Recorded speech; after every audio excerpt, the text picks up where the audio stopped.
حضرت زبیر کی تاریخی بچی۔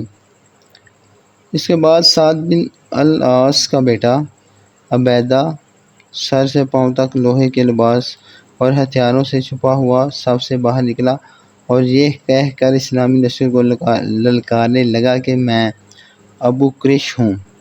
اس کی یہ مغرورانہ للکار سن کر حضور صلی اللہ علیہ وسلم کے پھوپھی زاد بھائی حضرت زبیر بن العوام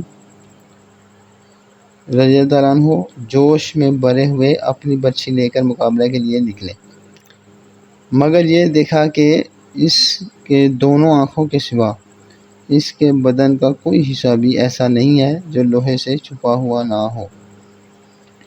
حضرت زبیر رضی اللہ عنہ نے تاک کر اس کی آنکھ میں اس زور سے برچھی ماری کہ وہ زمین پر گرا اور مر گیا۔ برچھی اس کی آنکھ کو چھیدتی ہوئی کھوپڑی کی ہڈی میں چبھ گئی تھی۔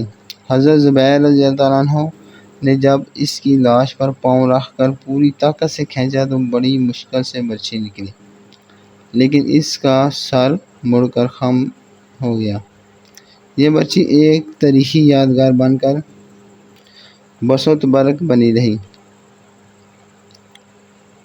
حضور اقدس صلی اللہ علیہ وسلم نے حضرت زبیر رضی اللہ عنہ سے یہ برچھی طلب فرما لی اور اس کو ہمیشہ اپنے پاس رکھا۔ پھر حضور صلی اللہ علیہ وسلم کے بعد چاروں خلفائے راشدین کے پاس منتقل ہوتی رہی۔